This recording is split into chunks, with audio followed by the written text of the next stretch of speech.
दोस्तों नमस्कार। मैं नाथ सोनांचली कथा कहानी और उपन्यास के संग के साथ पुनः हाजिर हूँ। दोस्तों इस समय आप लोग सुन रहे हैं निर्मल वर्मा की लिखी हुई कुछ कहानियों का वाचन। इस कड़ी में आज लीजिए सुनिए निर्मल वर्मा की लिखी हुई एक कहानी परिंदे का वाचन मेरे अर्थात नाथ सोनांचली के स्वर में। अंधेरे गलियों में चलते हुए लतिका ठिठक गई। दीवार का सहारा लेकर उसने लैंप की बत्ती बढ़ा दी। सीढ़ियों पर उसकी छाया एक बेडौल कटी फटी आकृति खींचने लगी। 7 नंबर कमरे में लड़कियों की बातचीत और हंसी ठहाकों का स्वर अभी तक आ रहा था। लतिका ने दरवाजा खटखटाया। शोर अचानक बंद हो गया। कौन है? लतिका चुप खड़ी रही। कमरे में कुछ देर तक खुसर फुसर होती रही। फिर दरवाजे की चिटकनी के खुलने का स्वर आया। लतिका कमरे के देहरी से कुछ आगे बढ़ी। लैंप की झपकती लौ में लड़कियों के चेहरे सिनेमा के पर्दे पर ठहरे हुए क्लोजअप की भांति उभरने लगे। कमरे में अंधेरा क्यों कर रखा है? लतिका के स्वर में हल्की सी झिड़की का आभास था। लैंप में तेल ही खत्म हो गया है मैडम। यह सुधा का कमरा था, इसलिए उसे उत्तर देना पड़ा। हॉस्टल में शायद वह सबसे अधिक लोकप्रिय थी, क्योंकि सदा छुट्टी के समय यह रात को डिनर के आसपास के कमरों में रहने वाली लड़कियों का जमघट उसी के कमरे में लग जाता था। देर तक गपशप हंसी मजाक चलता रहता। तेल के लिए करीमुद्दीन से क्यों नहीं कहा? कितनी बार कहा मैडम, लेकिन उसे याद रहे तब तो। कमरे में हंसी की फुहार एक कोने से दूसरे कोने तक फैल गई।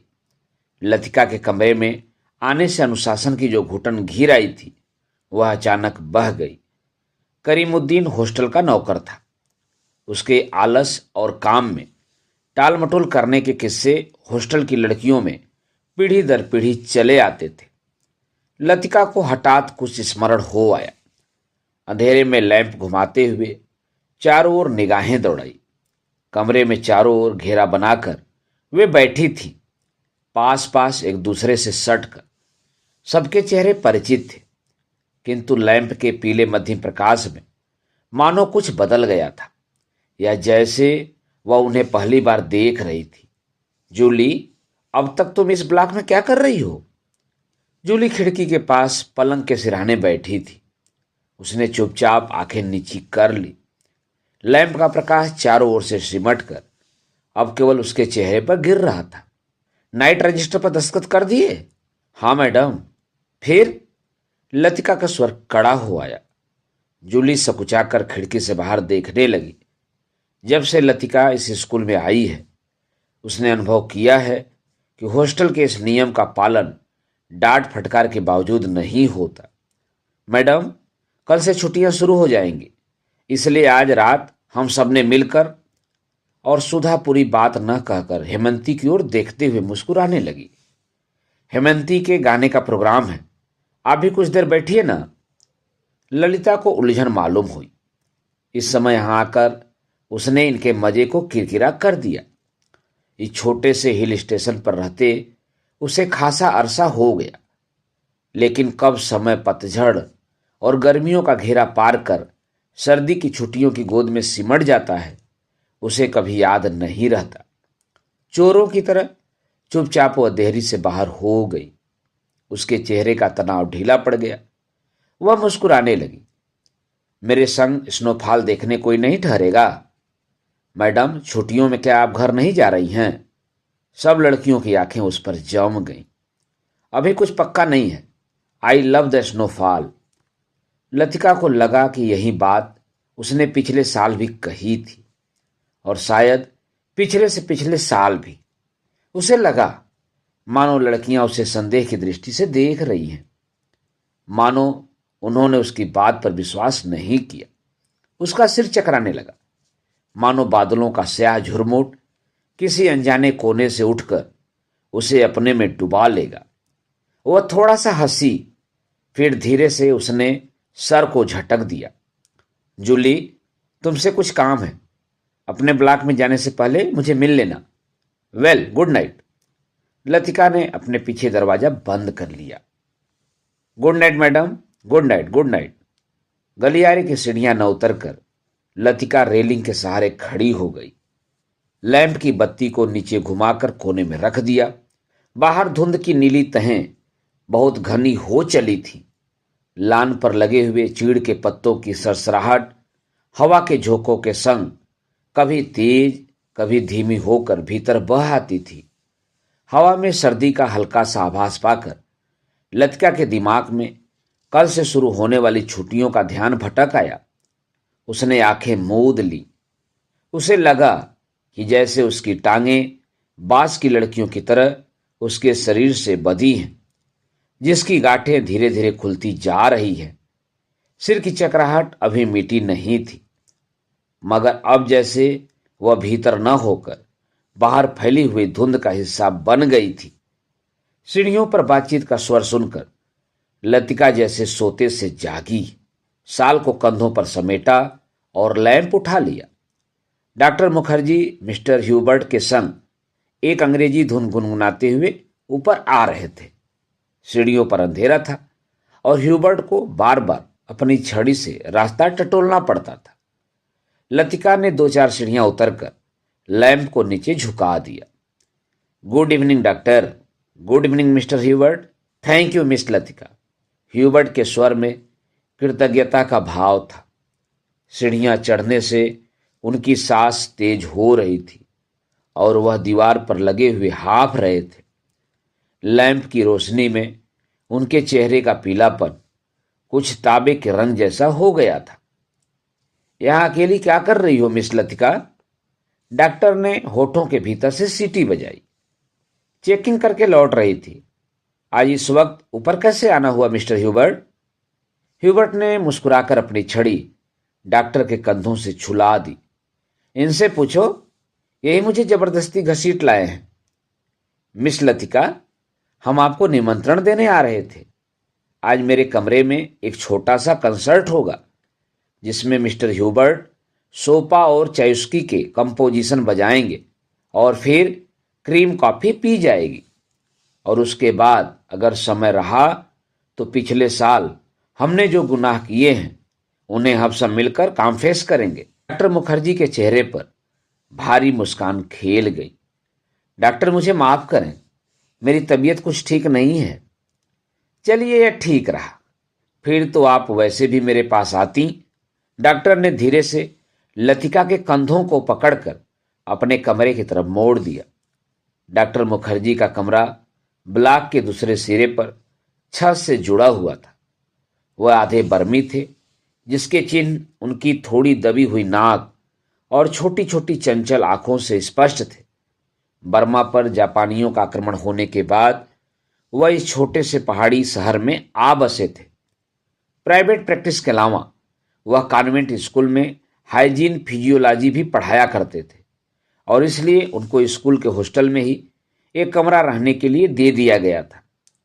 कुछ लोगों का कहना था कि वर्मा से आते हुए रास्ते में उनकी पत्नी की मृत्यु हो गई, लेकिन इस संबंध में निश्चित रूप से कुछ नहीं कहा जा सकता, क्योंकि डॉक्टर स्वयं कभी अपनी पत्नी की चर्चा नहीं करते। बातों के दौरान डॉक्टर साहब कहा करते हैं, मरने से पहले मैं एक दफा बर्मा जरूर जाऊंगा। और तब एक क्षण के लिए उनकी आंखों में एक नमी सी छा जाती। लतिका चाहने पर भी उनसे कुछ पूछ नहीं पाती। उसे लगता कि डॉक्टर नहीं चाहते हैं कि कोई अतीत के संबंध में उनसे कुछ भी पूछे या सहानुभूति दिखलाए। दूसरे ही क्षण अपनी गंभीरता को दूर ठेलते हुए वह हंस पड़ते। एक सूखी बुझी हुई हंसी। होम सिकनेस ही एक ऐसी बीमारी है जिसका इलाज किसी डॉक्टर के पास नहीं है। छत पर मेज कुर्सियां डाल दी गई हैं और भीतर कमरे में परकोलेटर में काफी का पानी चढ़ा दिया गया। सुना है अगले 2-3 वर्षों में यहां पर बिजली का इंतजाम हो जाएगा, डॉक्टर ने स्प्रिट लैंप जलाते हुए कहा। यह बात तो पिछले 10 साल से सुनने में आ रही है। अंग्रेजों ने भी कोई लंबी चौड़ी स्कीम बनाई थी, पता नहीं उसका क्या हुआ, ह्यूबर्ट ने कहा। वह आराम कुर्सी पर लेटा हुआ बाहर लान की ओर देख रहा था। लतिका कमरे में 2 मोमबत्तियां ले आई। मेज के दोनों सिरों पर टिकाकर उन्हें जला दिया गया। छत का अंधेरा मोमबत्ती की फीकी रोशनी के इर्द गिर्द सिमटने लगा। एक घनी नीरवता चारों ओर घिरने लगी। हवा में चीड़ के वृक्षों की साएं साएं दूर दूर तक फैली पहाड़ियों और घाटियों में सीटियों की गूंज सी छोड़ती जा रही थी। इस बार शायद बर्फ जल्दी गिरेगी। अभी से हवा में एक सर्द खुश्की सी महसूस होने लगी है। डॉक्टर का सिगार अंधेरे में लाल बिंदी सा चमक रहा था। पता नहीं मिस वुड को स्पेशल सर्विस का गोरखधंधा क्यों पसंद आता है। छुट्टियों में घर जाने से पहले क्या यह जरूरी है कि लड़कियां फादर एलमंड का सरमन सुने? ह्यूबर्ट ने कहा। डॉक्टर को फादर एलमंड एक आंख नहीं सुहाते थे। लतिका कुर्सी पर आगे झुककर प्यालों में काफी उड़ने लगी। हर साल स्कूल बंद होने के दिन यही दो प्रोग्राम होते हैं, चैपल में स्पेशल सर्विस और उसके बाद दिन में पिकनिक। लतिका को पहला साल याद आया जब डॉक्टर के संग पिकनिक के बाद वह क्लब गई थी। डॉक्टर बार में बैठे थे। बार रूम कुमायूं रेजिमेंट के अफसरों से भरा हुआ था। कुछ देर तक बिलियर्ड का खेल देखने के बाद जब वह वापस बार की ओर आ रहे थे तब उसने दाईं ओर क्लब की लाइब्रेरी में देखा, मगर उसी समय डॉक्टर मुखर्जी पीछे से आ गए थे। मिस लतिका, यह मेजर गिरीश नेगी हैं। बिलियर्ड रूम में आते हुए हंसी ठहाकों के बीच वह नाम दब सा गया था। वह किसी किताब के बीच में उंगली रखकर लाइब्रेरी की खिड़की से बाहर देख रहा था। Hello doctor. वह पीछे मुड़ा। तब उस क्षण न जाने क्यों लतिका का हाथ कांप गया और कॉफी की कुछ गर्म बूंदें उसकी साड़ी पर छलक आईं। अंधेरे में किसी ने नहीं देखा कि लतिका के चेहरे पर एक उम्मीदा रीतापन घिर आया है। हवा के झोंके से मोमबत्तियों की लौ फड़कने लगी। छत से भी ऊंची काठगोदाम जाने वाली सड़क पर यूपी रोडवेज की आखिरी बस डाक लेकर जा रही थी। बस की हेडलाइट्स में आसपास फैली हुई झाड़ियों की छाएं घर की दीवार पर सरकती हुई गायब होने लगी। मिस लतिका, आप इस साल भी छुट्टियों में यहीं रहेंगी? डॉक्टर ने पूछा। डॉक्टर का सवाल हवा में टंगा रहा। उसी क्षण पियानो पर सोपा का नोक्टर्न ह्यूबर्ट की उंगलियों के नीचे से फिसलता हुआ धीरे धीरे छत के अंधेरे में घुलने लगा, मानो जल पर कोमल स्वप्निल उर्मियां भौरों का झिलमिलाता जाल बुनती हुई दूर दूर किनारों तक फैलती जा रही हूं। लतिका को लगा कि जैसे कहीं बहुत दूर बर्फ की चोटियों से परिंदों के झुंड नीचे अनजान देशों की ओर उड़े जा रहे हैं। इन दिनों अक्सर उसने अपने कमरे की खिड़कियों से उन्हें देखा है। धागे में बंधे चमकीले लट्टुओं की तरह वे एक लंबी टेढ़ी मेढ़ी कतार में उड़े जाते हैं, पहाड़ों की सुनसान नीरवता से परे उन विचित्र शहरों की ओर जहां शायद वह कभी नहीं जाएगी। लतिका आर्म चेयर पर उगने लगी। डॉक्टर मुखर्जी का सिंगार अंधेरे में चुपचाप जल रहा था। डॉक्टर को आश्चर्य हुआ कि लतिका न जाने क्या सोच रही है, और लतिका सोच रही थी क्या वह बूढ़ी होती जा रही है। उसके सामने स्कूल की प्रिंसिपल मिस वुड का चेहरा घूम गया। पोपला मुंह, आंखों के नीचे झूलती हुई मांस की थैलियां, जरा जरा सी बात पर चिढ़ जाना, कर्कश आवाज में चीखना, सब उसे ओल्ड मेड कहकर पुकारते हैं। कुछ वर्षों बाद वह भी हुबहुब वैसी ही बन जाएगी। लतिका के समूचे शरीर में झुरझुरी सी दौड़ गई, मानो अनजाने में उसने किसी गलीज वस्तु को छू लिया हो। उसे याद आया, कुछ महीने पहले अचानक उसे ह्यूबर्ट का प्रेम पत्र मिला था। भाव की याचना से भरा हुआ पत्र, जिसमें उसने न जाने क्या कुछ लिखा था जो कभी उसकी समझ में नहीं आया। उसे ह्यूबर्ट की इस बचकाना हरकत पर हंसी आई थी, किंतु भीतर ही भीतर प्रसन्नता भी हुई थी। उसकी उम्र अभी बीती नहीं है, अब भी वह दूसरों को अपनी ओर आकर्षित कर सकती है। ह्यूबर्ट का पत्र पढ़कर उसे क्रोध नहीं आया, आई थी केवल ममता। वह चाहती तो उसकी गलतफहमी को दूर करने में देर न लगती, किंतु कोई शक्ति उसे रोके रहती है। उसके कारण अपने पर विश्वास रहता है। अपने सुख का भ्रम मानो ह्यूबर्ट की गलतफहमी से जुड़ा है। ह्यूबर्ट ही क्यों, वह क्या किसी को चाह सकेगी उस अनुभूति के संग जो अब नहीं रही, जो छाया सी उस पर मंडराती रहती है, न स्वयं मिटती है न उसे मुक्ति दे पाती है। उसे लगा जैसे बादलों का झुरमुट फिर उसके मस्तिष्क पर धीरे धीरे छाने लगा है। उसकी टांगें फिर निर्जीव शिथिल सी हो गई हैं। वह झटके से ऊपर उठ खड़ी हुई। डॉक्टर, मुझे माफ करना, मुझे बहुत थकान सी लग रही है। बिना वाक्य पूरा किए ही वह चली गई। कुछ देर तक टेरेस पर निस्तब्धता छाई रही। मोमबत्तियां बुझने लगी थीं। डॉक्टर मुखर्जी ने सिगार का नया कस लिया। सब लड़कियां एक जैसी होती हैं, बेवकूफ और सेंटिमेंटल। ह्यूबर्ट की उंगलियों का दबाव पियानो पर ढीला पड़ता गया। अंतिम सुरों की झिझकी सी गूंज कुछ क्षणों तक हवा में तैरती रही। डॉक्टर, आपको मालूम है, मिस लतिका का व्यवहार पिछले कुछ अरसे से अजीब सा लगता है। ह्यूबर्ट के स्वर में लापरवाही का भाव था। वह नहीं चाहता था कि डॉक्टर को लतिका के प्रति उसकी भावनाओं का आभास मात्र भी मिल सके, जिस कोमल अनुभूति को वह इतने समय से सजोता आया है। डॉक्टर उसे हंसी के एक ठहाके में उपहासास्पद बना देगा। क्या तुम नियति में विश्वास करते हो ह्यूबर्ट? डॉक्टर ने कहा। ह्यूबर्ट दम रोके प्रतीक्षा करता रहा। वह जानता था कि कोई भी बात कहने से पहले डॉक्टर को फिलोसफाइज करने की आदत है। डॉक्टर टेरेस के जंगले से सटकर खड़ा हो गया। फीकी सी चांदनी में चीड़ के पेड़ों की छाएं लान पर गिर रही थी। कभी कभी कोई जुगनू अंधेरे में हरा प्रकाश छिड़कता हवा में गायब हो जाता था। मैं कभी कभी सोचता हूं, इंसान जिंदा किस लिए रहता है? क्या उसे कोई और बेहतर काम करने को नहीं मिला? हजारों मील अपने मुल्क से दूर मैं यहां पड़ा हूं। यहां मुझे कौन जानता है? यहीं शायद मर भी जाऊंगा। ह्यूबर्ट, क्या तुमने कभी महसूस किया है कि एक अजनबी की हैसियत से पराई जमीन पर मर जाना काफी खौफनाक बात है? ह्यूबर्ट विस्मित सा डॉक्टर को देखने लगा। उसने पहली बार डॉक्टर मुखर्जी के इस पहलू को देखा था। अपने संबंध में वह अक्सर चुप रहते थे। कोई पीछे नहीं है, यह बात मुझ में एक अजीब किस्म की बेफिक्री पैदा कर देती है। लेकिन कुछ लोगों की मौत अंत तक पहेली बनी रहती है। शायद वे जिंदगी से बहुत उम्मीद लगाते थे।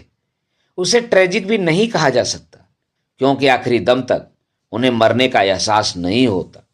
डॉक्टर, आप किसका जिक्र कर रहे हैं? ह्यूबर्ट ने परेशान होकर पूछा। डॉक्टर कुछ देर तक चुपचाप सिगार पीता रहा। फिर मुड़कर वह मोमबत्तियों की बुझती हुई लौ को देखने लगा।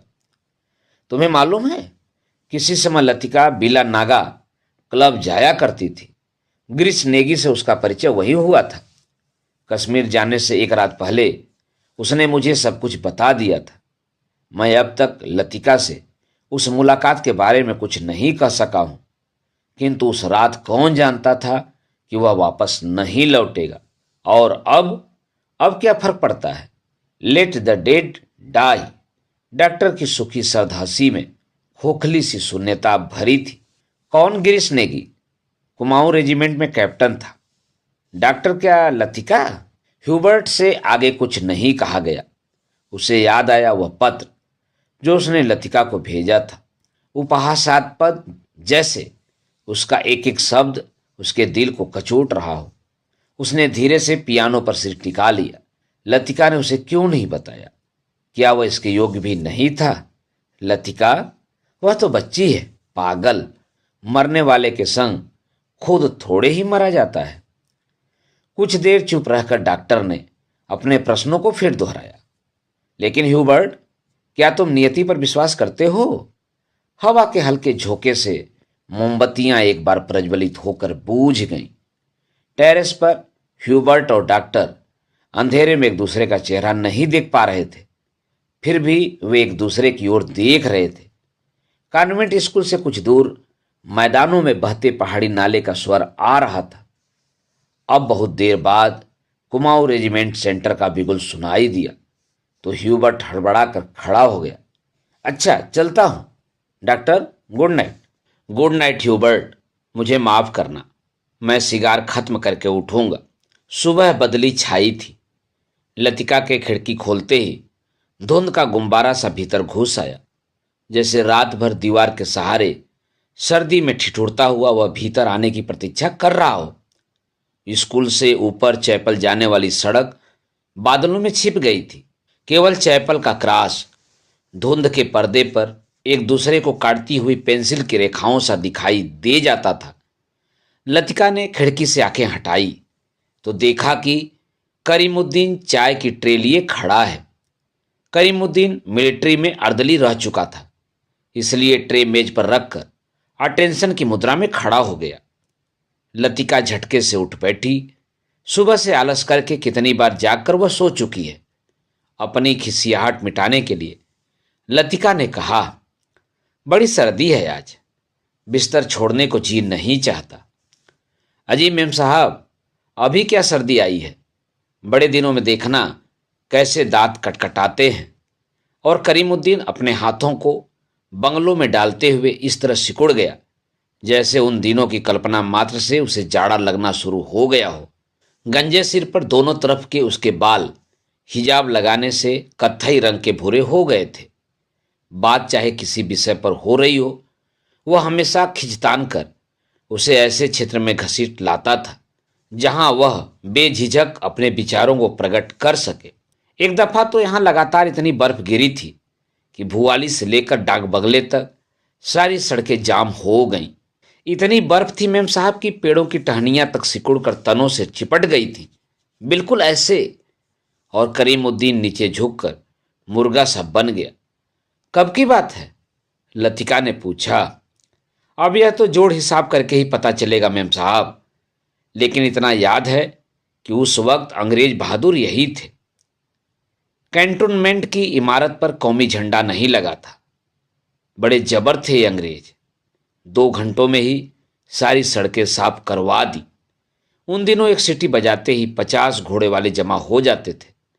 अब तो सारे शेड खाली पड़े हैं। वे लोग अपनी खिदमत भी करवाना जानते थे। अब तो सब उजाड़ हो गया है। करीमुद्दीन उदास भाव से बाहर देखने लगा। आज यह पहली बार नहीं है जब लतिका करीमुद्दीन से उन दिनों की बातें सुन रही है, जब अंग्रेज बहादुर ने इस स्थान को स्वर्ग बना रखा था। आप छुट्टियों में इस साल भी यहीं रहेंगी मेम साहब? दिखता तो कुछ ऐसा ही है करीमुद्दीन, तुम्हें फिर तंग होना पड़ेगा। क्या कहती हैं मेम साहब, आपके रहने से हमारा मन भी लग जाता है, वरना छुट्टियों में तो यहाँ कुत्ते लौटते हैं। तुम जरा मिस्त्री से कह देना कि इस कमरे की छत की मरम्मत कर जाए। पिछले साल बर्फ का पानी दरारों से टपकता रहता था। लतिका को याद आया कि पिछली सर्दियों में जब कभी बर्फ गिरती थी तो उसे पानी से बचने के लिए रात भर कमरे के कोने में सिमट कर सोना पड़ता था। करीमुद्दीन चाय की ट्रे उठाता हुआ बोला, ह्यूबर्ट साहब तो शायद कल ही चले जाएं। कल रात उनकी तबीयत फिर खराब हो गई। आधी रात के वक्त मुझे जगाने आए थे। कहते थे छाती में तकलीफ है, उन्हें यह मौसम रास नहीं आता। कह रहे थे लड़कियों की बस में वह भी कल ही चले जाएंगे। करीमुद्दीन दरवाजा बंद करके चला गया। लतिका की इच्छा हुई कि वह ह्यूबर्ट के कमरे में जाकर उनकी तबीयत की पूछताछ कर आए, किंतु फिर न जाने क्यों स्लीपर पैरों में टंगे रहे और वह खिड़की के बाहर बादलों को उड़ता हुआ देखती रही। ह्यूबर्ट का चेहरा जब उसे देखकर सहमा सा दयनीय हो जाता है, तब लगता है कि वह अपनी मूक निरीह याचना में उसे कोस रहा है। न वह उसकी गलतफहमी को दूर करने का प्रयत्न कर पाती है, न उसे अपनी व्यवस्था की सफाई देने का साहस होता है। उसे लगता है कि इस जाले से बाहर निकलने के लिए वह धागे के जिस सिरे को पकड़ती है वह खुद एक गांठ बनकर रह जाता है। बाहर बूंदाबांदी होने लगी थी। कमरे की टीन की छत खट खट बोलने लगी। लतिका पलंग से उठ खड़ी हुई, बिस्तर को तहाकर बिछाया, फिर पैरों में स्लीपरों को घसीटते हुए वह बड़े आईने तक आई। और उसके सामने स्टूल पर बैठकर बालों को खोलने लगी, किंतु कुछ देर तक कंघी बालों में ही उलझी रही और वह गुमसुम हो शीशे में अपना चेहरा ताकती रही। करीमुद्दीन को यह कहना याद ही नहीं रहा कि धीरे धीरे आग जलाने की लकड़ियां जमा कर ले। इन दिनों सस्ते दामों पर सूखी लकड़ियां मिल जाती हैं। पिछले साल तो कमरा धुएं से भर जाता था, जिसके कारण कपकपाते जाड़े में भी उसे खिड़की खोलकर ही सोना पड़ता था। आईने में लतिका ने अपना चेहरा देखा। वह मुस्कुरा रही थी। पिछले साल अपने कमरे की सीलन और ठंड से बचने के लिए कभी कभी वह मिस वुड के खाली कमरे में चोरी चुपके सोने चली जाया करती थी। मिस वुड का कमरा बिना आग के भी गर्म रहता था। उनके गदीले सोफे पर लेटते ही आंख लग जाती थी। कमरा छुट्टियों में खाली पड़ा रहता है, किंतु मिस वुड से इतना नहीं होता कि 2 महीनों के लिए उसके हवाले कर जाएं। हर साल कमरे में ताला ठोक जाती हैं। वह तो पिछले साल गुसलखाने में भीतर की सांकल देना भूल गई थी, जिसे लतिका चोर दरवाजे के रूप में इस्तेमाल करती रही थी। पहले साल अकेले में उसे बड़ा डर सा लगता था। छुट्टियों में सारे स्कूल और हॉस्टल के कमरे साए साए करने लगते हैं। डर के मारे उसे जब कभी नींद नहीं आती थी, तब वह करीमुद्दीन को रात में देर तक बातों में उलझाए रखती। बातों में जब खोई सी वह सो जाती, तब करीमुद्दीन चुपचाप लैंप बुझाकर चला जाता। कभी कभी बीमारी का बहाना करके वह डॉक्टर को बुलवा भेजती थी और बाद में बहुत जिद करके दूसरे कमरे में उनका बिस्तर लगवा देती। लतिका ने कंधे से बालों का गुच्छा निकाला और उसे बाहर फेंकने के लिए वह खिड़की के पास आ खड़ी हुई। बाहर छत की ढलान से बारिश के जल की मोटी सी धार बराबर लान पर गिर रही थी।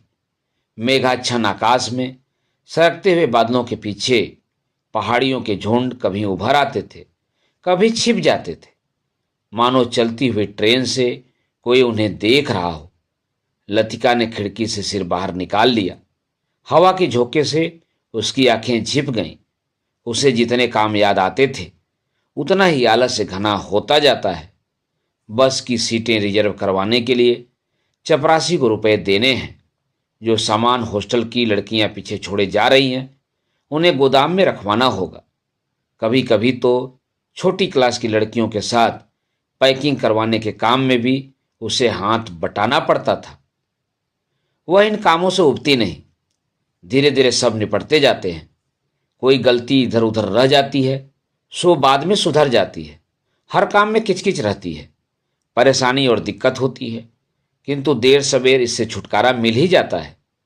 किंतु जब लड़कियों की आखिरी बस चली जाती है, तब मन उचाट सा हो जाता है। खाली कॉरिडोर में घूमती हुई वे कभी इस कमरे में जाती हैं और कभी उसमें। वह नहीं जान पाती कि अपने से क्या करें। दिल कहीं भी नहीं टिक पाता, हमेशा भटका भटका सा रहता है। इन सब के बावजूद जब कोई सहज भाव में पूछ बैठता है, मिस लतिका, छुट्टियों में आप घर नहीं जा रही, तब वह क्या कहे। डिंग डांग डिंग। स्पेशल सर्विस के लिए स्कूल चैपल के घंटे बजने लगे थे। लतिका ने अपना सिर खिड़की के भीतर कर लिया। उसने झटपट साड़ी उतारी और पेटीकोट में ही कंधे पर तौलिया डाले गुसल खाने में घुस गई। Left right left left. Cantonment जाने वाली पक्की सड़क पर 4-4 की पंक्तियों में कुमायूं रेजिमेंट के सिपाहियों की एक टुकड़ी मार्च कर रही थी। फौजी बूटों की भारी खुरदरी आवाजें स्कूल के चैपल की दीवारों से टकराकर भीतर प्रेयर हॉल में गूंज रही थी। Blessed are the meek. Father Elmond एक एक शब्द चबाते हुए खखारते स्वर में सरमन ऑफ द माउंट पढ़ रहे थे। ईसा मसीह की मूर्ति के नीचे कैंडल ब्रियम के दोनों ओर मोमबत्तियां जल रही थी, जिनका प्रकाश आगे बेंचों पर बैठी हुई लड़कियों पर पड़ रहा था। पिछली लाइनों की बेंचें अंधेरे में डूबी हुई थी, जहां लड़कियां प्रार्थना की मुद्रा में बैठी हुई सिर झुकाए एक दूसरे से खुसर फुसर कर रही थी। मिस वुड स्कूल सीजन के सफलतापूर्वक समाप्त हो जाने पर विद्यार्थियों और स्टाफ सदस्यों को बधाई का भाषण दे चुकी थी और अब फादर के पीछे बैठी हुई अपने में ही कुछ बुड़बुड़ा रही थी, मानो धीरे धीरे फादर को प्रॉम्प्ट कर रही हूं। आमीन। फादर एलमंड ने बाइबिल मेज पर रख दी और प्रेयर बुक उठा ली। हाल की खामोशी क्षण भर के लिए टूट गई।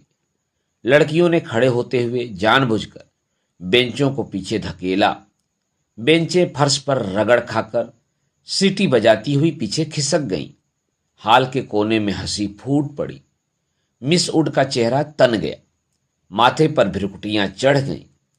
फिर अचानक निस्तब्धता छा गई। हाल के उस घुटे हुए धुधलके में फादर का तीखा फटा हुआ स्वर सुनाई देने लगा। Jesus said, I am the light of the world. He that followeth me shall not walk in darkness but shall have the light of life। Doctor Mukherjee ने ऊब और उकताहट से भरी जमुआही ली। कब यह किस्सा खत्म होगा? उसने इतने ऊंचे स्वर में लतिका से पूछा कि वह सकुचाकर दूसरी ओर देखने लगी। स्पेशल सर्विस के समय डॉक्टर मुखर्जी के होठों पर व्यंग्यात्मक मुस्कान खेलती रहती और वह धीरे धीरे अपनी मूछों को खींचता रहता। फादर एलमंड की वेशभूषा देखकर लतिका के दिल में गुदगुदी सी दौड़ गई। जब वो छोटी थी तो अक्सर यह बात सोचकर विस्मित हुआ करती थी कि क्या पादरी लोग सफ़ेद चोंगे के नीचे कुछ नहीं पहनते? अगर धोखे से वह ऊपर उठ जाए तो लेफ्ट लेफ्ट लेफ्ट मार्च करते हुए फौजी बूट चैपल से दूर होते जा रहे थे। केवल उनकी गूंज हवा में शेष रह गई थी। Him number 117। फादर ने प्रार्थना पुस्तक खोलते हुए कहा। हाल में प्रत्येक लड़की ने डेस्क पर रखी हुई हिम बुक खोल ली। पन्नों के उलटने की खड़खड़ाहट फिसलती हुई एक सिरे से दूसरे सिरे तक फैल गई। आगे की बेंच से उठकर ह्यूबर्ट पियानो के सामने स्टूल पर बैठ गया। संगीत शिक्षक होने के कारण हर साल स्पेशल सर्विस के अवसर पर उसे कायर के संग पियानो बजाना पड़ता था। ह्यूबर्ट ने अपने रुमाल से नाक साफ की। अपनी घबराहट छिपाने के लिए ह्यूबर्ट हमेशा ऐसा ही किया करता था।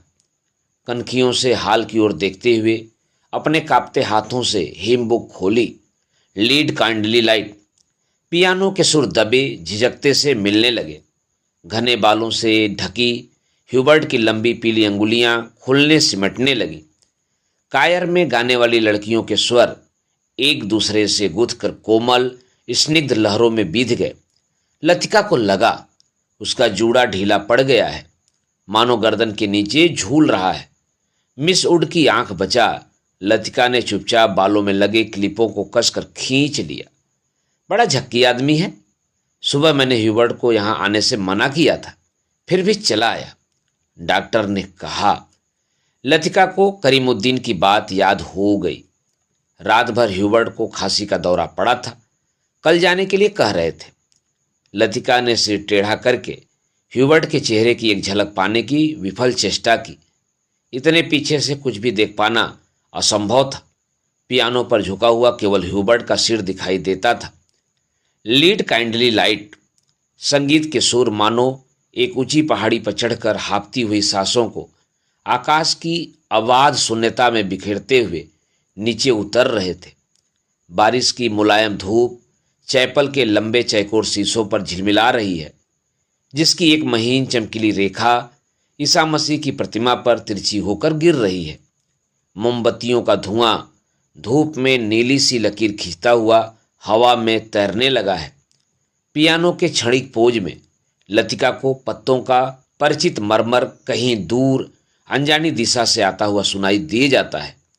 एक क्षण के लिए एक भ्रम हुआ कि चैपल का फीका सा अंधेरा उस छोटे से प्रेयर हॉल के चारों कोनों से सिमटता हुआ उसके आसपास घिर आया है, मानो कोई उसकी आंखों पर पट्टी बांधकर उसे यहाँ तक ले आया हो और अचानक उसकी आंखें खोल दी हों।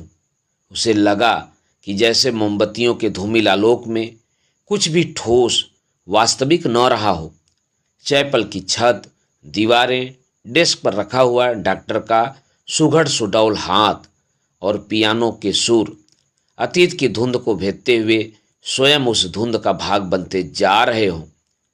एक पगली सी स्मृति, एक उद्भ्रांत भावना चैपल के शीशों के परे पहाड़ी सूखी हवा, हवा में झुकी हुई वीपिंग विलोज की कांपती टहनियाँ, पैरों तले चीड़ के पत्तों की धीमी सी चीर परिचित खड़ खड़।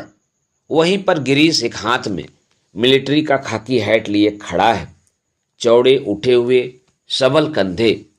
अपना सिर वहां टिका दो तो जैसे सिमट कर खो जाएगा। चार्ल्स बोयर, यह नाम उसने रखा था। वह झेप कर हंसने लगा। तुम्हें आर्मी में किसने चुन लिया? मेजर बन गए हो, लेकिन लड़कियों से भी गए बीते हो। जरा जरा सी बात पर चेहरा लाल हो जाता है। यह सब वह कहती नहीं, सिर्फ सोचती भर थी। सोचा था कभी कहूंगी। वह कभी कभी नहीं आया। बुरुस का लाल फूल लाए हो न? झूठे खाकी कमीज के जिस जेब पर बैज चिपके थे, उसमें से मूसा हुआ बुरुस का फूल निकल आया। छी, सारा मुरझा गया। अभी खिला कहाँ है? हाउ क्लंजी। उसके बालों में गिरीश का हाथ उलझ रहा है। फूल कहीं टिक नहीं पाता। फिर उसे क्लीब के नीचे फंसाकर उसने कहा, देखो। वह मुड़ी और इससे पहले कि वह कुछ कह पाती, गिरीश ने अपना मिलिट्री का हैट धप से उसके सिर पर रख दिया। वह मंत्रमुग्ध सी वैसी ही खड़ी रही। उसके सिर पर गिरीश का हैट है, माथे पर छोटी सी बिंदी है, बिंदी पर उड़ते हुए बाल हैं। गिरीश ने उस बिंदी को अपने होठों से छुआ है। उसने उसके नंगे सिर को अपने दोनों हाथों में समेट लिया है। लतिका, गिरीश ने चिढ़ाते हुए कहा। मैन ईटर ऑफ कुमाऊं, उसका यह नाम गिरीश ने उसे चिढ़ाने के लिए रखा था। वह हंसने लगी। लतिका सुनो। गिरीश का स्वर कैसा हो गया था। ना, मैं कुछ भी नहीं सुन रही। लतिका, मैं कुछ महीनों में वापस लौट आऊंगा। ना, मैं कुछ भी नहीं सुन रही। किंतु वह सुन रही है। वह नहीं जो गिरीश कह रहा है, किंतु वह जो नहीं कहा जा रहा है, जो उसके बाद कभी नहीं कहा गया। Lead kindly light. लड़कियों का स्वर पियानो के सुरों में डूबा हुआ गिर रहा है, उठ रहा है। ह्यूबर्ट ने सिर मोड़कर लतिका को निमिष भर देखा। आंखें मूंदे ध्यानमग्ना प्रस्तर मूर्ति सी वह स्थिर निश्चल खड़ी थी। क्या यह भाव उसके लिए है? क्या लतिका ने ऐसे क्षणों में उसे अपना साथी बनाया है? ह्यूबर्ट ने एक गहरी सांस ली और उस सांस में ढेर सी थकान उमड़ आई। देखो, मिस वुड कुर्सी पर बैठे बैठे सो रही है। डॉक्टर होठों में ही फुसफुसाया। यह डॉक्टर का पुराना मजाक था कि मिस वुड प्रार्थना करने के बहाने आंखें मूंदे हुए नींद की झपकियां लेती हैं। फादर एलमंड ने कुर्सी पर फैले अपने गाउन को समेट लिया और प्रेयर बुक बंद करके मिस वुड के कानों में कुछ कहा। पियानो का स्वर क्रमशः मंद पड़ने लगा। ह्यूबर्ट की अंगुलियां ढीली पड़ने लगीं। सर्विस के समाप्त होने से पूर्व मिस वुड ने आर्डर पढ़कर सुनाया। बारिश होने की आशंका से आज के कार्यक्रम में कुछ आवश्यक परिवर्तन करने पड़े थे। पिकनिक के लिए झूला देवी के मंदिर जाना संभव नहीं हो सकेगा, इसलिए स्कूल से कुछ दूर मिडोज में ही सब लड़कियां नाश्ते के बाद जमा होंगी। सब लड़कियों को दोपहर का लंच हॉस्टल किचन से ही ले जाना होगा। केवल शाम की चाय मिडोज में बनेगी। पहाड़ों की बारिश का क्या भरोसा। कुछ देर पहले धुआंधार बादल गरज रहे थे। सारा शहर पानी में भीगा ठिठुर रहा था। अब धूप में नहाता नीला आकाश धुंध की ओट से बाहर निकलता हुआ फैल रहा था। लतिका ने चैपल से बाहर आते हुए देखा। वीपिंग विलोज की भीगी शाखाओं से धूप में चमकती हुई बारिश की बूंदें टपक रही थी। लड़कियां चैपल से बाहर निकलकर छोटे छोटे गुच्छे बनाकर कॉरिडोर में जमा हो गई हैं। नाश्ते के लिए अभी पौन घंटा पड़ा था और उनमें से अभी कोई भी लड़की हॉस्टल जाने के लिए इच्छुक नहीं थी। छुट्टियां अभी शुरू नहीं हुई थीं, किंतु शायद इसीलिए वे इन चंद बचे खुचे क्षणों में अनुशासन के भीतर भी मुक्त होने का भरपूर आनंद उठा लेना चाहती थी। मिस वुड को लड़कियों का यह गुलगपाड़ा खरा, किंतु फादर एलमंड के सामने वह उन्हें डांट फटकार नहीं सकी। अपनी झुंझलाहट दबाकर वह मुस्कुराते हुए बोली, कल सब चली जाएंगी, सारा स्कूल वीरान हो जाएगा। फादर एलमंड का लंबा ओजपूर्ण चेहरा चैपल की घुटी हुई गरमाई से लाल हो उठा था। कॉरिडोर के जंगले पर अपनी छड़ी लटकाकर वह बोले, छुट्टियों में पीछे हॉस्टल में कौन रहेगा? पिछले 2-3 सालों से मिस लतिका ही रह रही हैं और डॉक्टर मुखर्जी छुट्टियों में कहीं नहीं जाते। डॉक्टर तो सर्दी गर्मी यहीं रहते हैं। मिस वुड ने विस्मय से फादर की ओर देखा। वह समझ नहीं सकी कि फादर ने डॉक्टर का प्रसंग क्यों छेड़ दिया है। डॉक्टर मुखर्जी छुट्टियों में कहीं नहीं जाते। 2 महीनों की छुट्टियों में बर्मा जाना काफी कठिन है फादर। मिस वुड हंसने लगी। मिस वुड, पता नहीं आप क्या सोचती हैं। मुझे तो मिस लतिका का हॉस्टल में अकेले रहना कुछ समझ में नहीं आता। लेकिन फादर, मिस वुड ने कहा, यह तो कॉन्वेंट स्कूल का नियम है कि कोई भी टीचर छुट्टियों में अपने खर्चे पर हॉस्टल में रह सकते हैं। मैं फिलहाल स्कूल के नियमों की बात नहीं कर रहा। मिस लतिका डॉक्टर के संग यहाँ अकेली रह जाएंगी। और सच पूछिए मिस वुड, डॉक्टर के बारे में मेरी राय कुछ बहुत अच्छी नहीं है। फादर, आप कैसी बात कर रहे हैं? मिस लतिका बच्चा थोड़े ही है। मिस वुड को ऐसी आशा नहीं थी कि फादर एलमंड अपने दिल में ऐसी दकियानुसी भावना को स्थान देंगे। फादर एलमंड कुछ हतप्रभ से हो गए। बात पलटते हुए बोले, मिस वुड, मेरा मतलब यह नहीं था। आप तो जानती हैं, मिस लतिका और उस मिलिट्री अफसर को लेकर एक अच्छा खासा स्कैंडल बन गया था। स्कूल की बदनामी होने में क्या देर लगती है? वह बेचारा तो अब नहीं रहा। मैं उसे जानती थी फादर। ईश्वर उसकी आत्मा को शांति दे। मिस वुड ने धीरे से अपनी दोनों बाहों से क्रॉस किया। फादर एलमंड को मिस वुड की मूर्खता पर इतना अधिक क्षोभ हुआ कि उनसे आगे और कुछ नहीं बोला गया। डॉक्टर मुखर्जी से उनकी कभी नहीं पड़ती थी, इसलिए मिस वुड की आंखों में वह डॉक्टर को नीचा दिखाना चाहते थे। किंतु मिस वुड लतिका का रोना ले बैठी। आगे बात बढ़ाना व्यर्थ था। उन्होंने छड़ी को जंगले से उठाया और ऊपर साफ खुले आकाश को देखते हुए बोले, प्रोग्राम आपने यूं ही बदला? मिस वुड, अब क्या बारिश होगी? ह्यूबर्ट जब चैपल से बाहर निकला तो उसकी आंखें चकाचौंध सी हो गईं। उसे लगा जैसे किसी ने अचानक ढेर सी चमकीली उबलती हुई रोशनी मुट्ठी में भरकर उसकी आंखों में झोंक दी हो। पियानो के संगीत छुई मुई रेशों की भांति अब तक उसके मस्तिष्क की थकी मादी नसों पर फड़फड़ा रहे थे। वह काफी थक गया था। पियानो बजाने से उसके फेफड़े पर हमेशा भारी दबाव पड़ता। दिल की धड़कन तेज हो जाती थी। उसे लगता था कि संगीत के एक नोट को दूसरे नोट में उतारने के प्रयत्न में वह एक अंधेरी खाई पार कर रहा है। आज चैपल में मैंने जो महसूस किया वह कितना रहस्यमय, कितना विचित्र था। ह्यूबर्ट ने सोचा। मुझे लगा पियानो का हर नोट चिरंतन खामोशी की अंधेरी खो से निकलकर बाहर फैली नीली धुंध को काटता तराशता हुआ एक भूला सा अर्थ खींच लाता है।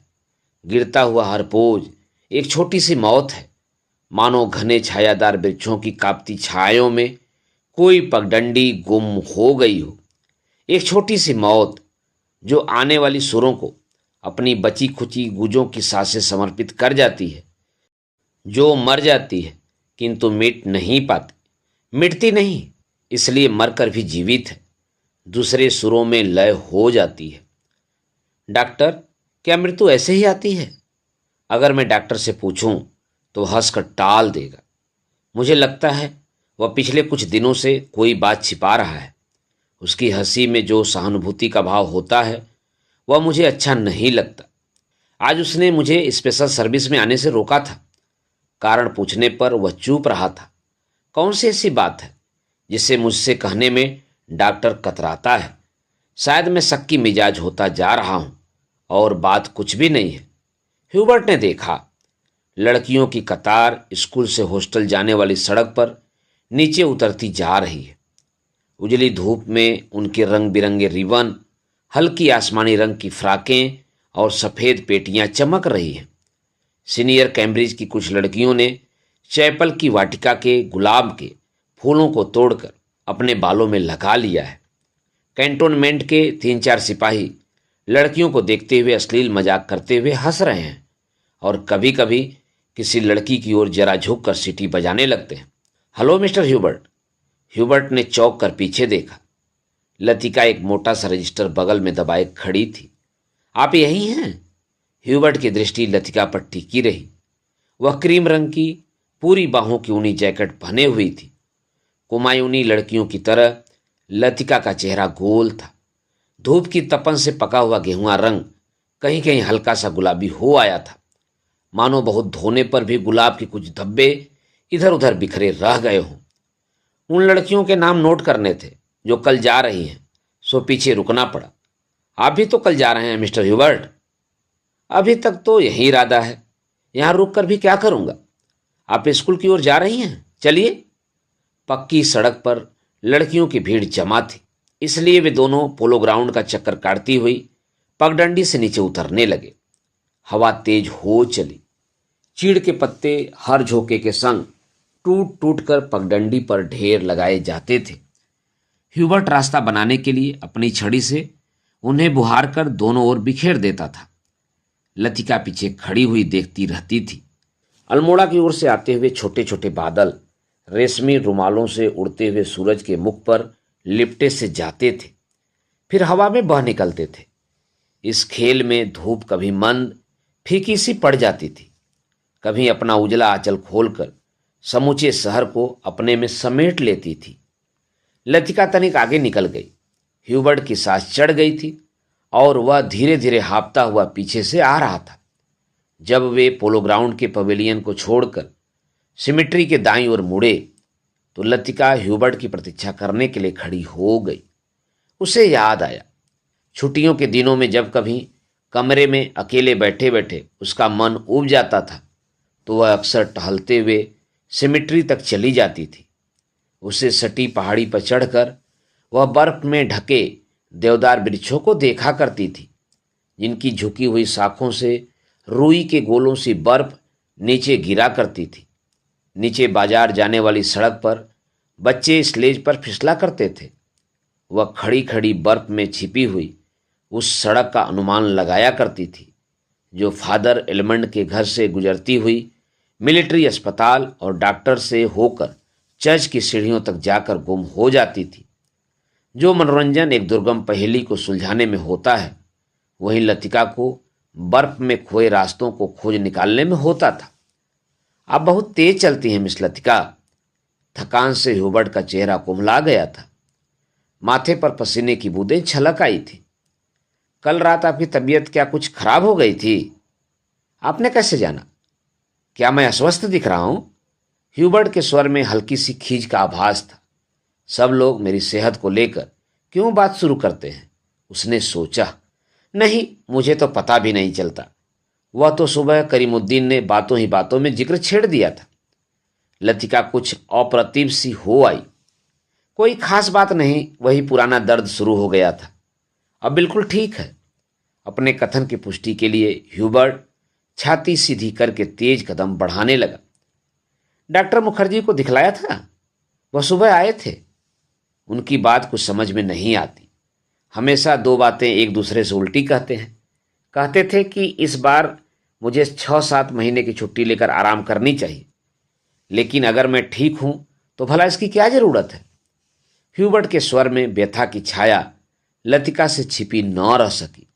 बात को टालते हुए उसने कहा, आप तो नाहक चिंता करते हैं मिस्टर ह्यूबर्ट। आजकल मौसम बदल रहा है, अच्छे भले आदमी तक बीमार हो जाते हैं। ह्यूबर्ट का चेहरा प्रसन्नता से दमकने लगा। उसने लतिका को ध्यान से देखा। वह अपने दिल का संशय मिटाने के लिए निश्चिंत हो जाना चाहता था कि कहीं लतिका उसे केवल दिलासा देने के लिए ही तो झूठ नहीं बोल रही। यही तो मैं सोच रहा था मिस लतिका। डॉक्टर की सलाह सुनकर मैं डर गया। भला 6 महीने की छुट्टी लेकर मैं अकेला क्या करूंगा? स्कूल में तो बच्चों के संग मन लगा रहता है। सच पूछो तो दिल्ली में ये 2 महीनों की छुट्टियां काटना भी दूभर हो जाता है। मिस्टर ह्यूबर्ट, कल आप दिल्ली जा रहे हैं। लतिका चलते चलते हठात ठिठक गई। सामने पोलो ग्राउंड फैला था, जिसके दूसरी ओर मिलिट्री की ट्रकें कैंटोनमेंट की ओर जा रही थी। ह्यूबर्ट को लगा जैसे लतिका की आंखें अधमुधी सी खुली रह गई हैं, मानो पलकों पर एक पुराना भूला सा सपना सरक आया है। मिस्टर ह्यूबर्ट, आप दिल्ली जा रहे हैं? इस बार लतिका ने प्रश्न नहीं दोहराया। उसके स्वर में केवल एक असीम दूरी का भाव घिर आया। बहुत अरसा पहले मैं भी दिल्ली गई थी मिस्टर ह्यूबर्ट। तब मैं बहुत छोटी थी। न जाने कितने बरस बीत गए। हमारी मौसी का ब्याह वहीं हुआ था। बहुत सी चीज़ें देखी थी, लेकिन अब तो सब कुछ धुंधला सा पड़ गया है। इतना याद है कि हम कुतुब पर चढ़े थे। सबसे ऊंची मंजिल से हमने नीचे झांका था। न जाने कैसा लगा था। नीचे चलते हुए आदमी चाबी भरे खिलौने से लगते थे। हमने ऊपर से उन पर मूंगफलियां फेंकी थी, लेकिन हम बहुत निराश हुए थे क्योंकि उनमें से किसी ने हमारी तरफ नहीं देखा। शायद माँ ने मुझे डांटा था और मैं सिर्फ नीचे झांकते हुए डर गई थी। सुना है अब तो दिल्ली इतना बदल गया है कि पहचाना नहीं जाता। वे दोनों फिर चलने लगे। हवा का वेग ढीला पड़ने लगा। उड़ते हुए बादल अब सुस्ताने से लगे थे। उनकी छाएं नंदा देवी और पंचचूली की पहाड़ियों पर गिर रही थी। स्कूल के पास पहुंचते पहुंचते चीड़ के पेड़ पीछे छूट गए। कहीं कहीं खुबानी के पेड़ों के आसपास बुरुस के लाल फूल धूप में चमक जाते थे। स्कूल तक आने में उन्होंने पोलो ग्राउंड का लंबा चक्कर लगा लिया था। मिस लतिका, आप कहीं छुट्टियों में जाती क्यों नहीं? सर्दियों में तो यहाँ सब कुछ वीरान सा हो जाता होगा। अब मुझे यहाँ अच्छा लगता है, लतिका ने कहा। पहले साल अकेलापन कुछ अखरा था, अब आदी हो चुकी हूँ। क्रिसमस से एक रात पहले क्लब में डांस होता है, लॉटरी डाली जाती है और रात को देर तक नाच गाना होता रहता है। नए साल के दिन कुमाऊं रेजिमेंट की ओर से परेड ग्राउंड में कार्निवाल किया जाता है। बर्फ पर स्केटिंग होती है। रंग बिरंगे गुब्बारों के नीचे फौजी बैंड बजता है। फौजी अफसर फैंसी ड्रेस में भाग लेते हैं। हर साल ऐसा ही होता है मिस्टर ह्यूबर्ट। फिर कुछ दिनों बाद विंटर स्पोर्ट्स के लिए अंग्रेज टूरिस्ट आते हैं। हर साल मैं उनसे परिचित होती हूँ। वापस लौटते हुए वे हमेशा वादा करते हैं कि अगले साल भी आएंगे, पर मैं जानती हूँ कि वे नहीं आएंगे। वे भी जानते हैं कि वे नहीं आएंगे। फिर भी हमारी दोस्ती में कोई अंतर नहीं पड़ता। फिर कुछ दिनों बाद पहाड़ों पर बर्फ पिघलने लगती है। छुट्टियाँ खत्म होने लगती हैं। आप सब लोग अपने अपने घरों से वापस लौट आते हैं और मिस्टर ह्यूबर्ट, पता भी नहीं चलता कि छुट्टियां कब शुरू हुई थीं और कब खत्म हो गईं। लतिका ने देखा कि ह्यूबर्ट उसकी ओर आतंकित भयाकुल दृष्टि से देख रहा है। वह सिर पिटाकर चुप हो गई। उसे लगा मानो वह इतनी देर से पागल सी अनर्गल प्रलाप कर रही हो। मुझे माफ करना मिस्टर ह्यूबर्ट, कभी कभी मैं बच्चों की तरह बातों में भाग जाती हूं। मिस लतिका, ह्यूबर्ट ने धीरे से कहा। वह चलते चलते रुक गया था। लतिका ह्यूबर्ट के भारी स्वर से चौंक सी गई। क्या बात है मिस्टर ह्यूबर्ट? वह पत्र, उसके लिए मैं लज्जित हूं। उसे आप वापस लौटा दें। समझ लें कि मैंने उसे कभी नहीं लिखा था। लतिका कुछ समझ ना सकी। दिग्भ्रांत सी खड़ी हुई ह्यूबर्ट के पीले उद्विग्न चेहरे को देखती रही। ह्यूबर्ट ने धीरे से लतिका के कंधे पर हाथ रख दिया। कल डॉक्टर ने मुझे सब कुछ बता दिया। अगर मुझे पहले से मालूम होता तो ह्यूबर्ट हकलाने लगा। मिस्टर ह्यूबर्ट, किंतु लतिका से आगे कुछ भी न कहा गया। उसका चेहरा सफेद हो गया था। दोनों चुपचाप कुछ देर तक स्कूल के गेट के बाहर खड़े रहे। मिडोज, पगडंडियों, पत्तों, छायाओं से घिरा छोटा सा द्वीप, मानो कोई घोंसला दो हरी घाटियों के बीच आ दबा हो। भीतर घुसते ही पिकनिक के काले आग से झुलसे हुए पत्थर, आध जली टहनियाँ, बैठने के लिए बिछाए गए पुराने अखबारों के टुकड़े इधर उधर बिखरे हुए दिखाई दे जाते हैं। अक्सर टूरिस्ट पिकनिक के लिए यहाँ आते हैं। मिडोज को बीच में काटता हुआ टेढ़ा मेढ़ा बरसाती नाला बहता है, जो दूर से धूप में चमकता हुआ सफ़ेद रिबन सा दिखाई देता है। यहीं पर काठ के तख्तों का बना हुआ टूटा सा पुल है, जिस पर लड़कियां हिचकोले खाते हुए चल रही हैं। डॉक्टर मुखर्जी, आप तो सारा जंगल जला देंगे। मिस वुड ने अपनी ऊंची एड़ी के सैंडल से जलती हुई दिया सलाई को दबा डाला, जो डॉक्टर ने सिगार सुलगाकर चीड़ के पत्तों के ढेर पर फेंक दी थी। वे नाले से कुछ दूर हटकर चीड़ के दो पेड़ों से गुथी हुई छाया के नीचे बैठे थे। उनके सामने एक छोटा सा रास्ता नीचे पहाड़ी गांव की ओर जाता था, जहां पहाड़ की गोद में शकरपारों के खेत एक दूसरे के नीचे बिछे हुए थे। दोपहर के सन्नाटे में भेड़ बकरियों के गलों में बंधी हुई घंटियों का स्वर हवा में बहता हुआ सुनाई दे जाता था। घास पर लेटे लेटे डॉक्टर सिगार पीते रहे। जंगल की आग कभी देखी है मिस वुड? एक अलमस्त नशे की तरह धीरे धीरे फैलती जाती है। आपने कभी देखी है डॉक्टर? मिस वुड ने पूछा। मुझे तो बड़ा डर लगता है। बहुत साल पहले शहरों को जलते हुए देखा था। डॉक्टर लेटे हुए आकाश की ओर ताक रहे थे। एक एक मकान ताश के पत्तों की तरह गिरता जाता, दुर्भाग्यवश ऐसे अवसर देखने में बहुत कम आते हैं। आपने कहाँ देखा डॉक्टर? लड़ाई के दिनों में अपने शहर रंगून को जलते हुए देखा था। मिस वुड की आत्मा को ठेस लगी, किंतु फिर भी उनकी उत्सुकता शांत नहीं हुई। आपका घर, क्या वह भी जल गया था? डॉक्टर कुछ देर तक चुपचाप लेटा रहा। हम उसे खाली छोड़कर चले आए थे। मालूम नहीं बाद में क्या हुआ। अपने व्यक्तिगत जीवन के संबंध में कुछ भी कहने में डॉक्टर को कठिनाई महसूस होती है। डॉक्टर, क्या आप कभी वापस बर्मा जाने की बात नहीं सोचते? डॉक्टर ने अगड़ाई ली और करवट बदलकर औधे मुंह लेट गए। उनकी आंखें मुद गईं और माथे पर बालों की लटें झूल आईं। सोचने से क्या होता है मिस वुड? जब बर्मा में था तब क्या कभी सोचा था कि यहाँ आकर उम्र काटनी होगी? लेकिन डॉक्टर, कुछ भी कह लो, अपने देश का सुख कहीं और नहीं मिलता। यहाँ तुम चाहे कितने वर्ष रह लो, अपने को हमेशा अजनबी ही पाओगे। डॉक्टर ने सिगार के धुएं को धीरे धीरे हवा में छोड़ दिया।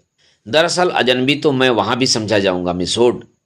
इतने वर्षों के बाद मुझे कौन पहचानेगा? इस उम्र में नए रिश्ते से रिश्ते जोड़ना काफी सिरदर्द का काम है। कम से कम मेरे बस की बात नहीं है। लेकिन डॉक्टर, आप कब तक इस पहाड़ी कस्बे में पड़े रहेंगे? इसी देश में रहना है तो किसी बड़े शहर में प्रैक्टिस शुरू कीजिए। प्रैक्टिस बढ़ाने के लिए कहाँ कहाँ भटकता फिरूंगा मिस वुड? जहाँ रहो वहीं मरीज मिल जाते हैं। यहाँ आया था कुछ दिनों के लिए, फिर मुद्दत हो गई और टिका रहा। जब कभी जी उबेगा कहीं चला जाऊंगा। जड़ें कहीं नहीं जमती तो पीछे भी कुछ छूट जाता है। मुझे अपने बारे में कोई गलतफहमी नहीं है मिस वुड, मैं सुखी हूं। मिस वुड ने डॉक्टर की बात पर विशेष ध्यान नहीं दिया। दिल में वो हमेशा डॉक्टर को उच्छृंखल, लापरवाह और सनकी समझती रही है, किंतु डॉक्टर के चरित्र में उनका विश्वास है। न जाने क्यों, क्योंकि डॉक्टर ने जाने अनजाने में उसका कोई प्रमाण दिया हो, यह उन्हें याद नहीं पड़ता। मिस वुड ने एक ठंडी सांस भरी। वह हमेशा यह सोचती थी कि यदि डॉक्टर इतना आलसी और लापरवाह न होता तो अपनी योग्यता के बल पर काफी चमक सकता था। इसलिए उन्हें डॉक्टर पर क्रोध भी आता था और दुख भी होता था। मिस वुड ने अपने बैग से ऊन का गोला और सलाइयां निकाली।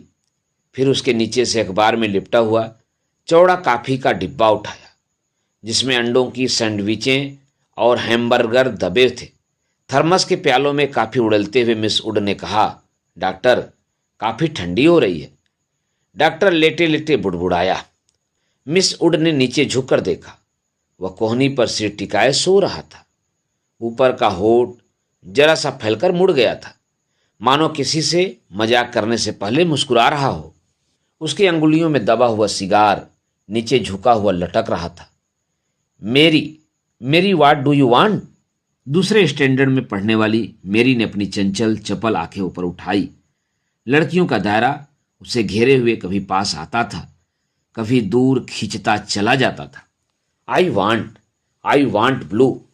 दोनों हाथों को हवा में घुमाते हुए मेरी चिल्लाई। दायरा पानी की तरह टूट गया।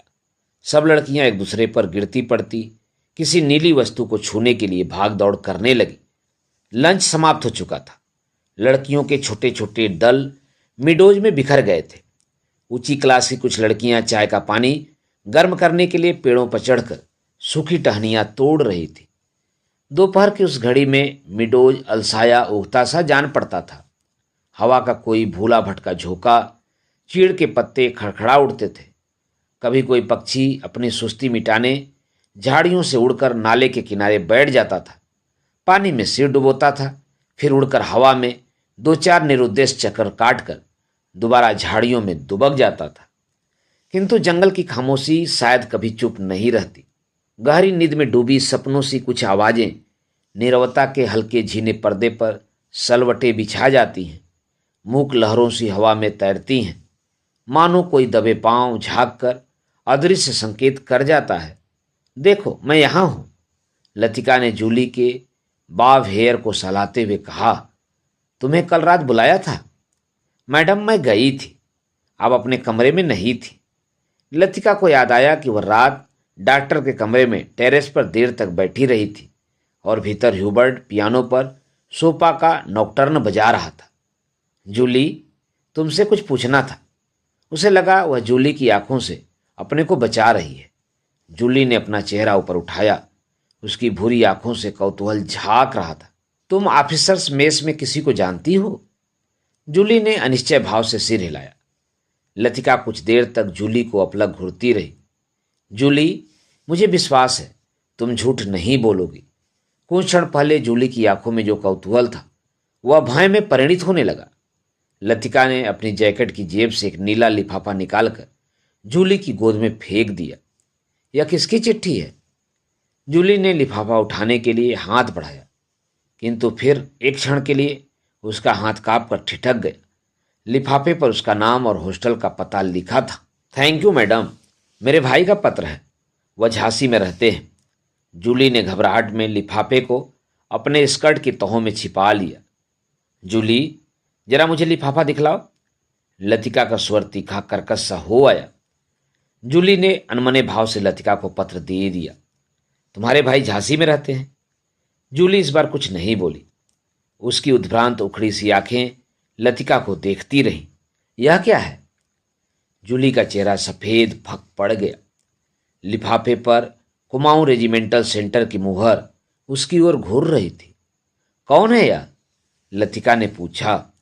उसने पहले भी हॉस्टल में उड़ती हुई अफवाह सुनी थी कि जूली को क्लब में किसी मिलिट्री अफसर के संग देखा गया था, किंतु ऐसी अफवाहें अक्सर उड़ती रहती थीं और उसने उन पर विश्वास नहीं किया था। जूली, तुम अभी बहुत छोटी हो। जूली के होठ कांपे। उसकी आंखों में निरीह याचना का भाव घिर आया।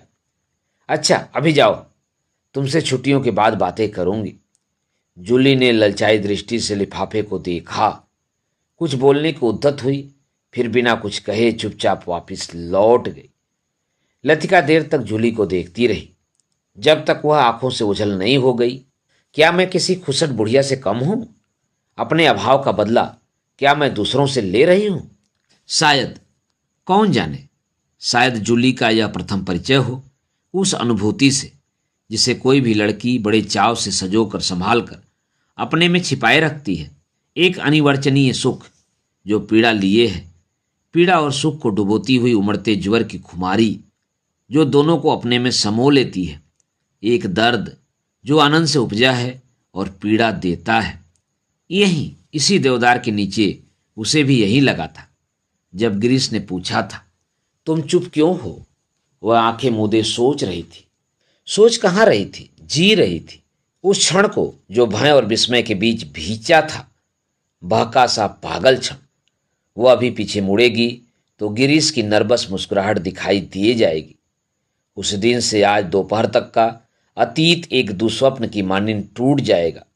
वही देवदार है जिस पर उसने अपने बालों के क्लिप से गिरीश का नाम लिखा था। पेड़ की छाल उतरती नहीं थी, क्लिप टूट टूट जाता था। तब गिरीश ने अपने नाम के नीचे उसका नाम लिखा था। जब कभी कोई अक्षर बिगड़ कर टेढ़ा मेढ़ा हो जाता था तब वो हंसती थी और गिरीश का कांपता हाथ और भी कांप जाता था। लतिका को लगा कि जो वह याद करती है वह भूलना भी चाहती है, लेकिन जब सचमुच भूलने लगती है तब उसे भय लगता है कि जैसे कोई उसकी कोई चीज को उसके हाथों से छीने लिए जा रहा है, ऐसा कुछ जो सदा के लिए खो जाएगा।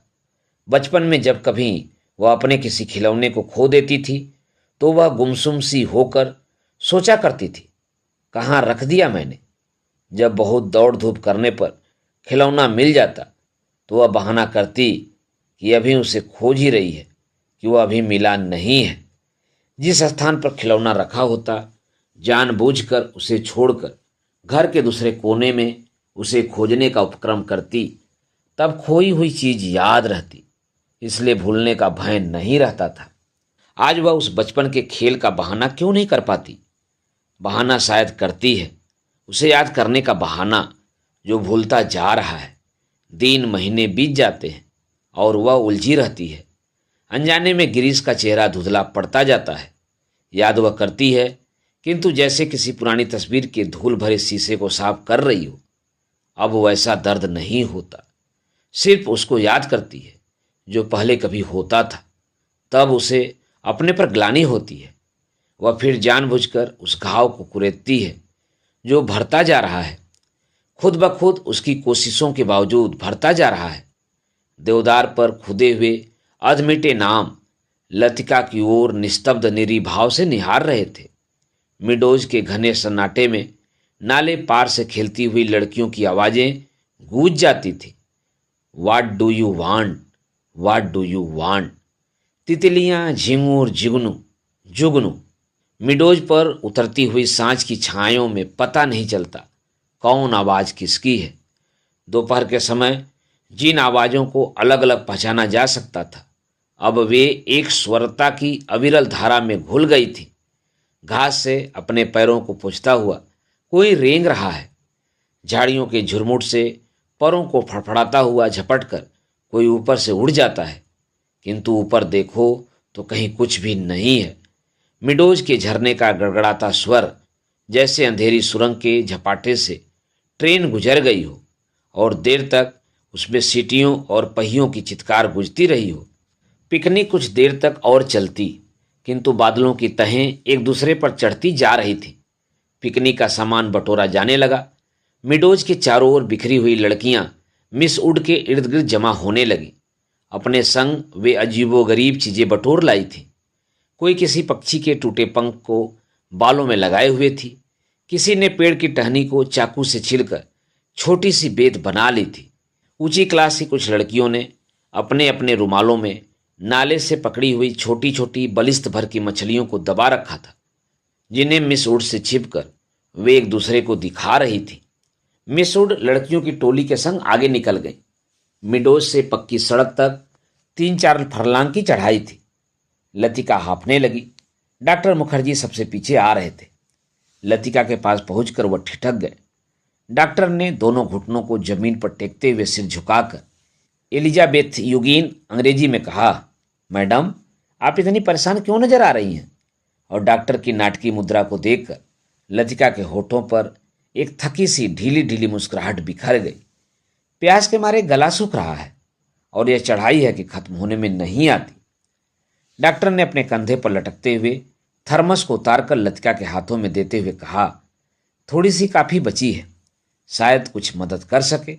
पिकनिक में तुम कहाँ रह गए डॉक्टर? कहीं दिखाई नहीं दिए। दोपहर भर सोता रहा मिस उड के संग। मेरा मतलब है मिस उड पास बैठी थी। मुझे लगता है मिस उड मुझसे मोहब्बत करती हैं।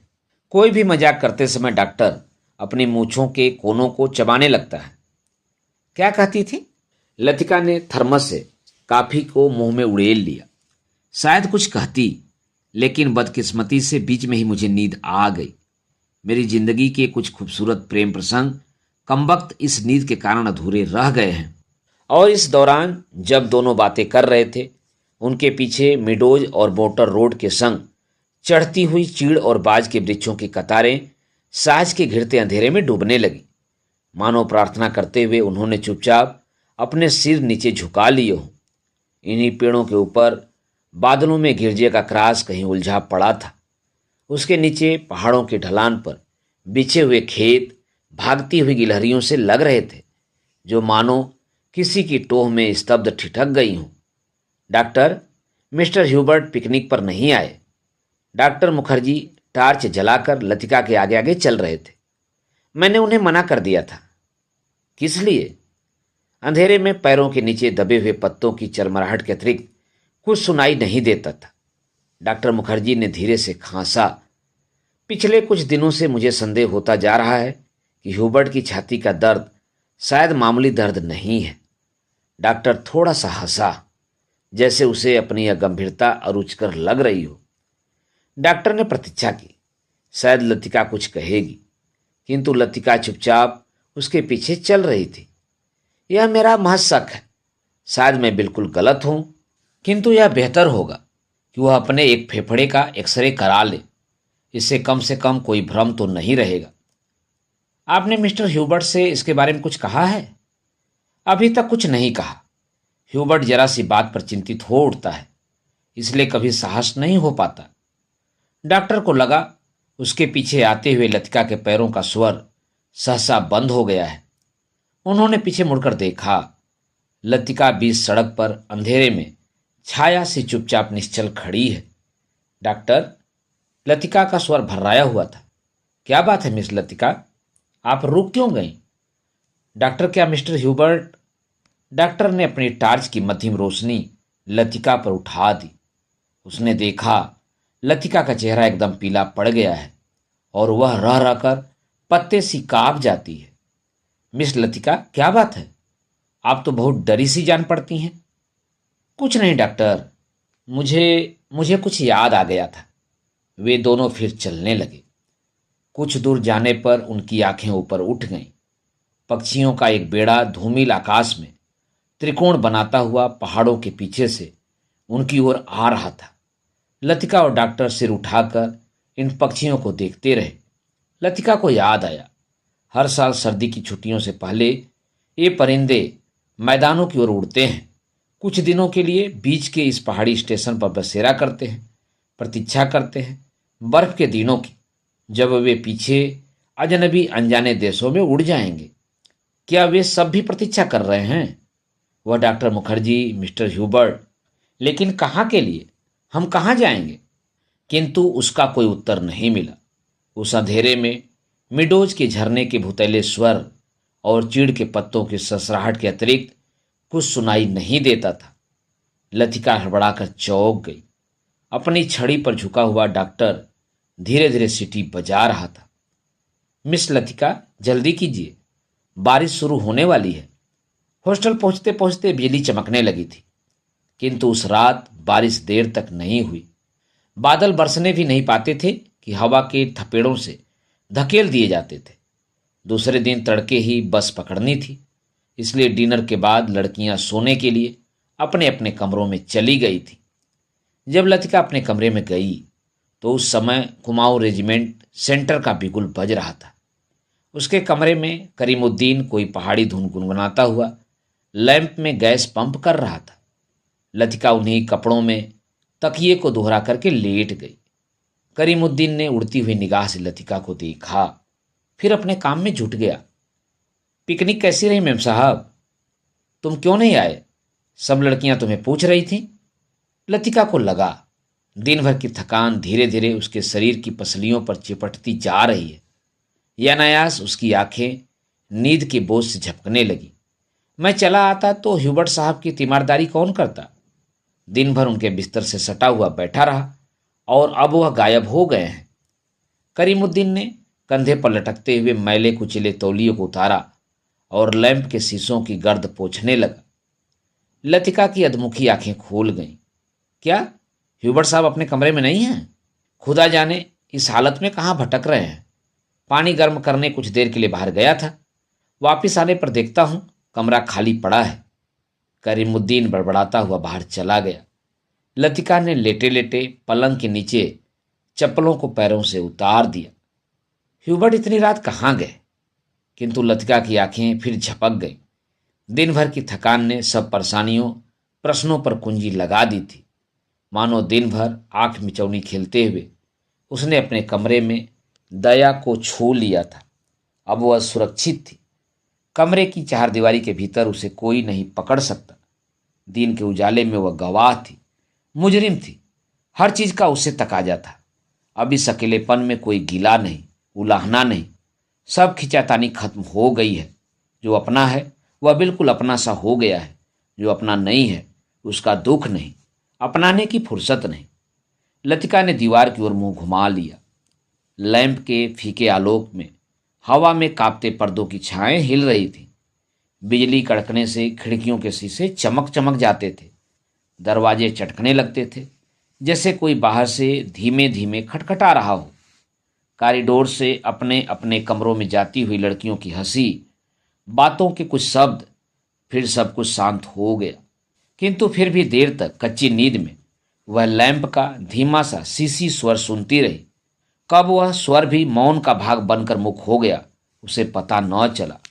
कुछ देर बाद उसको लगा सीढ़ियों से कुछ दबी आवाजें ऊपर आ रही हैं। बीच बीच में कोई चिल्ला उठता है और फिर सहसा आवाजें धीमी पड़ जाती हैं।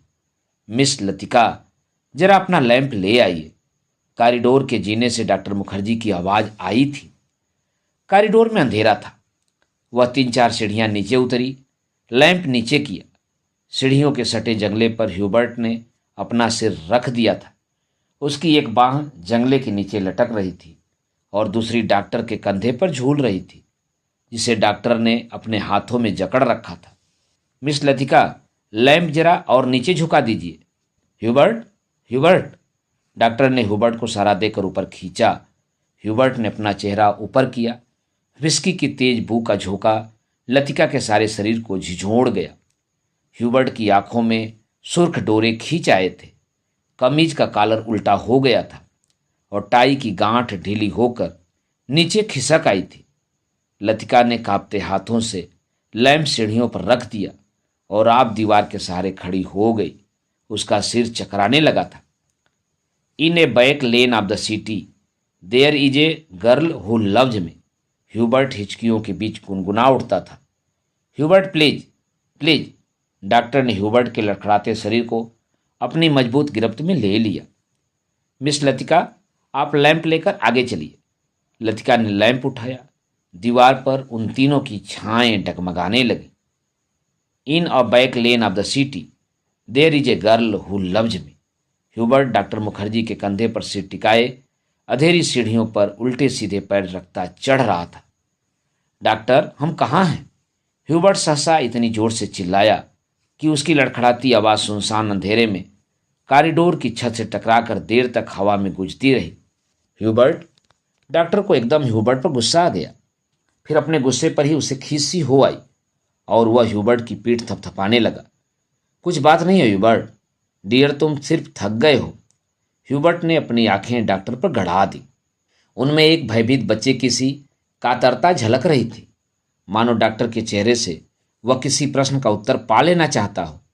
ह्यूबर्ट के कमरे में पहुंचकर डॉक्टर ने उसे बिस्तर पर लिटा दिया। ह्यूबर्ट ने बिना किसी विरोध के चुपचाप जूते मोजे उतरवा दिए।